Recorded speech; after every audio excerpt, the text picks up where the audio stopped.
Ahojte, vítam vás pri počúvaní podcastu Slovak for you. Volám sa Zuzana a mojím snom je pomôcť vám naučiť sa slovenčinu. Všetky informácie k podcastu spolu s prekladmi do ruštiny a ukrajinčiny nájdete na www.slovakforu.sk. Dnes si povieme o geografii Slovenska a jeho zaujímavostiach. Poďme na to.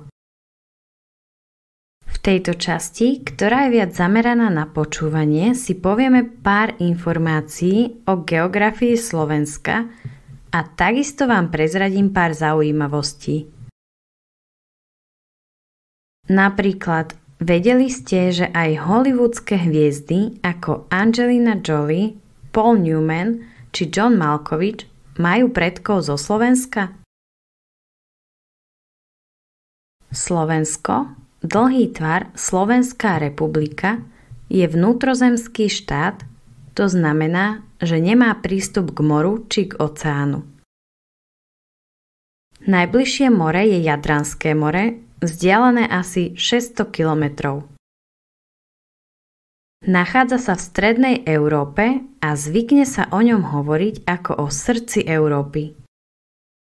Viac o tomto označení si povieme v časti 45 Srdce Európy. Slovensko si občas ľudia mýlia so Slovinskom. Zamestnanci oboch krajín sa vraj raz za mesiac stretávajú, aby si vymenili zle odoslanú poštu, ktorá bola adresovaná tej druhej krajine. Slovensko hraničí, teda má spoločnú štátnu hranicu s 5 štátmi. Na severe s Poľskom, na juhu s Maďarskom, na juhozápade s Rakúskom, na západe s Českou republikou a na východe s Ukrajinou. S rozlohou 49 035 km2 nepatrí medzi veľké štáty.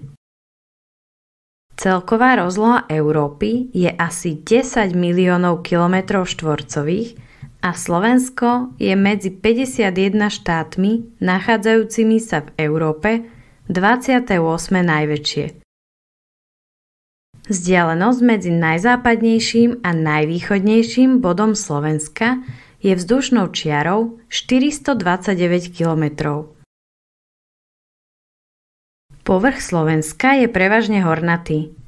Pohoria a výsočiny zaberajú približne 3/5 územia. Naše hory sú veľmi obľúbené u slovenských aj zahraničných turistov. Najvyššie sa vypínajú pohoria Malá Fatra, Veľká Fatra, Nízke Tatry a Vysoké Tatry. Vo Vysokých Tatrách sa týči najvyšší vrch Slovenska, Gerlachovský štít, vysoký 2655 metrov nad morom. Ďalšie známe vrchy sú Lomnický štít, symbol Slovenska Kriváň a Rysy. Jednotlivé pohoria oddelujú doliny riek a kotliny. Rieky na Slovensku takmer z celého územia, konkrétne z 96% územia, tečú do Čierneho mora. Odvádza ich tam rieka Dunaj s prítokmi. Najdlhšia rieka je Váh s 403 kilometrami. Na území sa nachádza aj množstvo jazier. Nížiny, teda územia, kde nie sú hory, sa rozprestierajú na juhozápade, juhu a východe. Najväčšia a najúrodnejšia je Podunajská nížina. Nachádza sa tu Žitný ostrov, kde sú najväčšie zásoby podzemných vôd. Druhá najväčšia je Východoslovenská nížina, no a medzi Malými Karpatmi a riekou Moravou leží rozlohou najmenšia Záhorská nížina. Hlavné mesto je Bratislava a úradným jazykom je slovenčina. Je členským štátom Európskej únie a NATO. Vedeli ste, že Bratislava je jediným hlavným mestom na svete, ktoré hraničí s 2 štátmi súčasne? Povieme si ešte na záver zo pár slovenských naj. Najsevernejší bod krajiny je pri Babej hore v obci Oravská Polhora. Najjužnejší bod je pri Patinciach na rieke Dunaj. Najvýchodnejší bod je pri Novej Sedlici a najzápadnejší na rieke Morave v Záhorskej Vsi. Najnižší bod leží v nadmorskej výške 94 metrov nad morom na mieste, kde rieka Bodrog preteká cez hranicu Slovenska s Maďarskom. Najvyšším bodom na území Slovenska je už spomínaný Gerlachovský štít v pohorí Vysokých Tatier, ktorý sa vypína v nadmorskej výške 2655 metrov nad morom. Sad Janka Kráľa v Bratislave je najstarším verejným parkom v Európe. No a nakoniec, najstarší maratón v Európe, Medzinárodný maratón mieru, sa koná každý rok v Košiciach, a to 1. októbrovú nedeľu.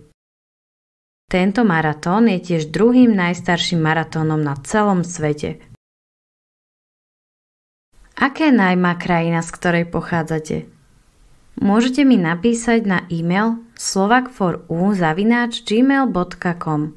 Všetky transkripty a cvičenia nájdete na www.slovak4u.sk. Tak a to bolo na dnes všetko. Ak sa vám podcast páči, zdieľajte ho prosím svojim kamarátom. Teším sa na vás v ďalšej časti. Prajem vám nádherný deň.